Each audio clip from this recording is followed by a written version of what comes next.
ಹಲಸಿನ ಬೀಜದ ಚಟ್ನಿ ಪುಡಿ. ಇದು ಬಿಸಿ ಬಿಸಿ ಅನ್ನಕ್ಕೆ ತುಪ್ಪ ಹಾಕ್ಕೊಂಡು ತಿನ್ನಬಹುದು. ರೊಟ್ಟಿ ಚಪಾತಿಗೂ ಕೂಡ ಎಣ್ಣೆ ಅಥವಾ ತುಪ್ಪ ಹಾಕ್ಕೊಂಡು ಅಥವಾ ಮೊಸರು ಹಾಕ್ಕೊಂಡು ತಿನ್ನಬಹುದು. ಬರೀ ಇದರಲ್ಲೇ ತಿನ್ನೋಕೆ ಇಷ್ಟ ಇಲ್ಲದ್ರೆ ಬೇರೆ ಇನ್ನೇನಾದ್ರ ಜೊತೆಗೆ ಇದನ್ನು ಸ್ವಲ್ಪ ತಿನ್ನಬಹುದು. ಇದು ಕೂಡ ಪ್ರೋಟೀನ್ ತುಂಬ ಇರುತ್ತೆ, ಆರೋಗ್ಯಕ್ಕೆ ಒಳ್ಳೆಯದೇ ಇರುತ್ತೆ. ಕೆಲವ್ರಿಗೆ ವಾತ ಆಗಬಹುದು, ಅದಕ್ಕೆ ವಿರುದ್ಧವಾಗಿ ಏನಾದರೂ ಸ್ವಲ್ಪ ಹೀಟ್ ಆಗೋಂಗೆ ತಂಪಾಗೋಂಗೆ ಏನಾದರೂ ಮಾಡ್ಕೋಬಹುದು. ಇದಕ್ಕೆ ನಾವು ಕರಿಬೇವು ಹಾಕಿದ್ದೀವಿ. ಬೇಕಿದ್ದರೆ ಶುಂಠಿ ಅಂಥದ್ದನ್ನು ಶುಂಠಿ ಪುಡಿ ಬೇಕಿದ್ದರೆ ಹಾಕ್ಕೋಬಹುದು. ಇದಕ್ಕೆ ನಾನೇನು ಹಾಕಿಲ್ಲ. ಇಷ್ಟ ಇದ್ದವರು ಈ ಕೊನೆ ಹಂತದಲ್ಲಿ ಸ್ವಲ್ಪ ಶುಂಠಿ ಪುಡಿಯನ್ನು ಒಣಶುಂಠಿ ಪುಡಿ ಇದ್ದರೆ ಅದನ್ನು ಹಾಕಿ ಒಂದು ಸುತ್ತು ಕಲಿಸ್ಬೋದು. ನಾನೇ ನಿಮಗೆ ತೋರಿಸ್ತಾ ಇದ್ದೀನಿ. ಶುಂಠಿ ಪುಡಿ ಇತ್ತು, ಜ್ಞಾಪಕ ಬಂತು, ಅದನ್ನು ಒಂದು ಸ್ವಲ್ಪ ಹಾಕಿ ಒಂದು ಸುತ್ತು ಹುರಿತಾ ಇದ್ದೀನಿ. ಇದರಿಂದ ವಾತದ ಬಾಧೆ ಕೂಡ ಕಮ್ಮಿ ಆಗುತ್ತೆ ಮತ್ತು ರುಚಿ ಚೆನ್ನಾಗಿರುತ್ತೆ ಮತ್ತು ಜೀರ್ಣ ಕೂಡ ಚೆನ್ನಾಗಾಗುತ್ತೆ.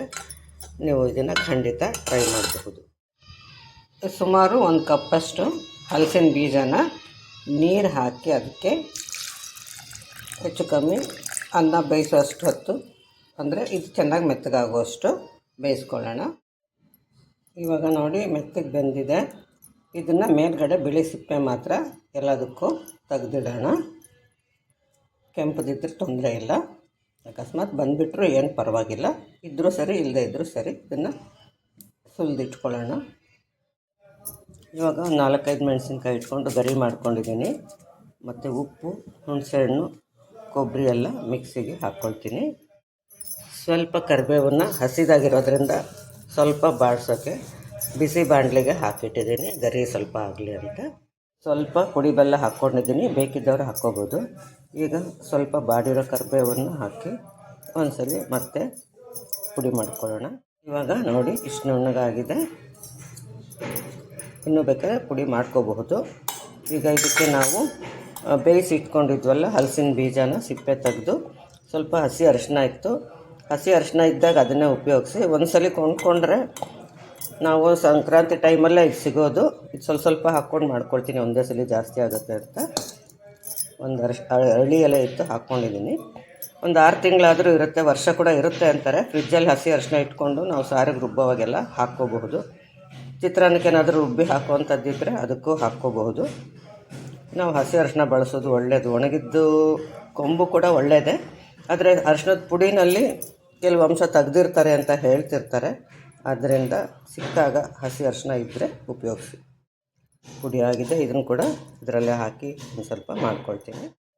ನೋಡಿ ಇಷ್ಟು ಪುಡಿ ಆದರೆ ಸಾಕು, ನುಣ್ಣಗೇನು ಪೇಸ್ಟ್ ಆಗಬೇಕಾಗಿಲ್ಲ. ಈ ಥರ ಮಾಡ್ಕೊಳ್ಳಿ. ಈಗ ಬಾಣಲೆಗೆ 1 ಟೇಬಲ್ ಸ್ಪೂನಷ್ಟು ಎಣ್ಣೆ ಹಾಕ್ಕೊಂಡಿದ್ದೀನಿ. ಅದಕ್ಕೆ ಸಾಸಿವೆ ಹಾಕ್ಕೊಂಡು ಈ ಪುಡಿ ಮಾಡಿಟ್ಕೊಂಡಿದ್ದೀವಲ್ಲ ಇದನ್ನು ಹಾಕ್ಕೊಂಡು ಸಣ್ಣ ಉರಿಲಿ ನಿಧಾನಕ್ಕೆ ಹುರ್ಕೋಬೇಕು. ನೋಡಿ ಇಷ್ಟು ಹುರಿದಿದ್ದಾಗಿದೆ. ಇಷ್ಟನ್ನೇ ನಾವು ಅನ್ನಕ್ಕೆ ಕಲ್ಸ್ಕೊಳ್ಳೋಕೆ ಉಪಯೋಗಿಸ್ಬಹುದು. ಆದರೆ ಈಗ ಸ್ವಲ್ಪ ಒಲೆ ಆರಿಸಿ ಸ್ವಲ್ಪ ಹೊತ್ತು ಬಿಟ್ಟು ಮತ್ತೆ ಹುರಿತೀನಿ. ಸ್ವಲ್ಪ ಹೊತ್ತು ಅಂದರೆ ಇದು ತಣ್ಣಗಾಗಬೇಕಷ್ಟೇ. ನಾವು ತಕ್ಷಣ ಬಳಸಿ ಮುಗಿಸೋ ಹಾಗಿದ್ರೆ ಇಷ್ಟನ್ನೇ ಉಪಯೋಗಿಸಿ ನಾವು ತಿಂದು ಮುಗಿಸ್ಬೋದು. ಇದು ಜಾಸ್ತಿ ದಿವಸ ಇಡಬೇಕು ಅನ್ನೋ ಹಾಗಿದ್ರೆ ಈ ಥರ ಇನ್ನೊಂದು ಸಲ ಸಣ್ಣ ಉರಿಲಿ ಮತ್ತೆ ಹುರಿಬೇಕು. ನಮ್ಗೆ ಬೇಕಾದಷ್ಟು ಗರಿ ಆಗದೆ ಇದ್ದರೆ ಮತ್ತೆ ಸ್ವಲ್ಪ ಹೊತ್ತು ಬಿಟ್ಟು ಮತ್ತೆ ಹುರಿದ್ರೆ ತುಂಬ ದಿವಸ ಇಟ್ಕೋಬಹುದು. ಈಗ ನೋಡಿ ಒಂದು 3-4 ನಿಮಿಷ ಹುರಿದೆ. ಅಷ್ಟಕ್ಕೆ ಈಗ ಉದುರುದ್ರಾಗಿ ಸ್ವಲ್ಪ ಆಗಿದೆ. ಇದರಲ್ಲೇ ಬಾಣಲಿಲೇ ಬಿಟ್ಟಿದ್ರೆ ಒಲೆ ಮೇಲೆ ಇನ್ನು ಸ್ವಲ್ಪ ಹೊತ್ತಿಗೆ ಇನ್ನೊಂದು ಸ್ವಲ್ಪ ಗರಿ ಆಗಿರುತ್ತೆ. ಅಷ್ಟು ಸಾಕು ಅಂದರೆ ಅಷ್ಟಕ್ಕೆ ಇಟ್ಕೋಬೋದು. ಸ್ವಲ್ಪ ದಿವ್ಸಕ್ಕೆ ಮುಗಿಸ್ಬೋದು. ಇನ್ನು ಜಾಸ್ತಿ ದಿವಸ ಇಟ್ಕೊಳ್ತೀವಿ ಅಂದರೆ ಇನ್ನೊಂದು ಸುತ್ತು ಇನ್ನೂ ಗರಿ ಆಗೋ ಹಾಗೆ ಹುರ್ಕೋಬೇಕು ಅಷ್ಟೇ. ನೋಡಿ ಇವಾಗ ಪೂರ್ತಿ ತಣ್ಣಗಾಗಿದೆ. ನೋಡಿ ಈ ಥರ ಉದುರಾಗುತ್ತೆ. 2 ಸಲ ಹುರಿದಿದ್ದಷ್ಟೇ ಸಣ್ಣ ಉರಿಯಲ್ಲಿ. ನೀವು ಒಣಗಿದ ಶುಂಠಿ ಪುಡಿ ಇರಲಿಲ್ಲ ಅಂದರೆ ನೀವು ರುಬ್ಬೋವಾಗಲೇ, ಅಂದರೆ ಬೀಜ ರುಬ್ಬೋದ್ರ ಜೊತೆಗೆ ಹಸಿ ಶುಂಠಿ ಬೇಕಿದ್ದರೆ ಹಾಕ್ಕೋಬಹುದು.